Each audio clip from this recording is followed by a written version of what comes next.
안녕하세요. 김성훈 교수입니다. 오늘 제가 준비한 이야기는 나르시스트에 관한 내용인데요.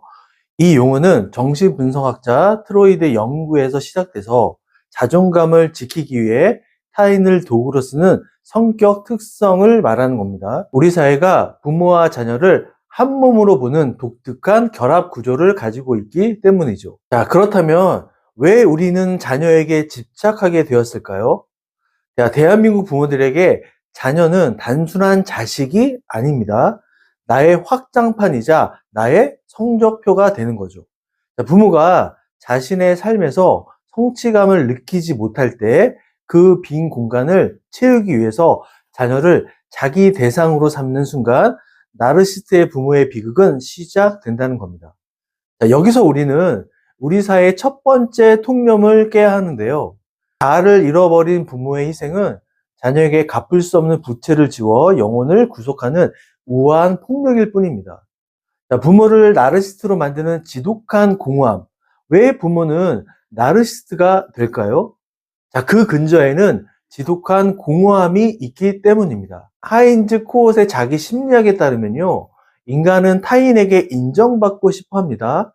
하지만 사회적으로 고립되거나 경력이 단절된 부모는 그 결핍을 메울 가장 손쉬운 대상으로요, 통제 가능한 자녀를 선택합니다. 실제 사례를 하나 볼까요?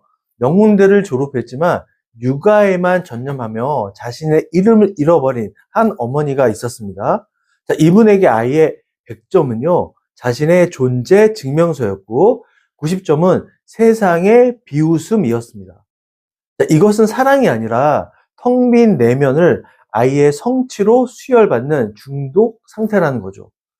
자식 농사라는 말만큼 나르시시즘적인 표현은 없습니다.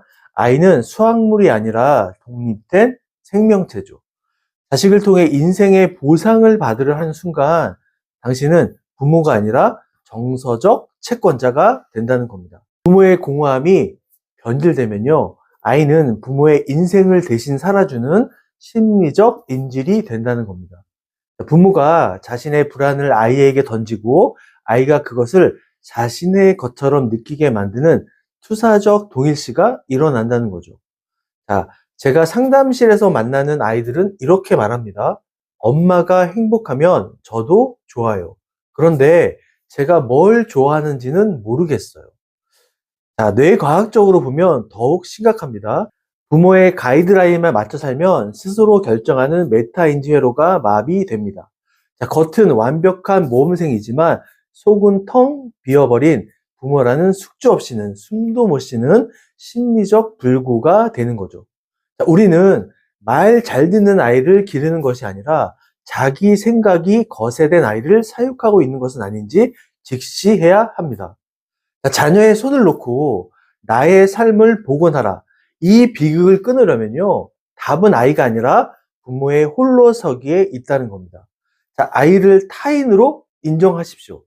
아이가 실패할 때 당신이 고통스러운 건 아이 걱정이 아니라 당신의 공허함이 들통날까봐 그것이 두려운 것임을 인정해야 한다는 겁니다.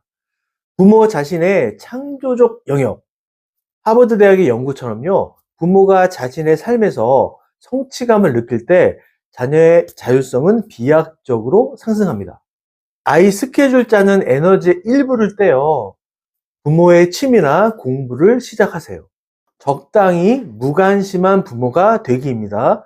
부모가 자신의 삶을 당당하게 살아가는 뒷모습을 보여주는 것이 100마디 잔소리보다 강력한 교육이라는 거죠. 부모의 공허함은 아이로 채울 수 있는 것이 아니라 오직 부모 자신의 삶으로만 채울 수 있습니다. 내 아이를 진정으로 사랑한다면 아이의 인생에서 당신이라는 존재를 조금씩 지워 나가야 합니다.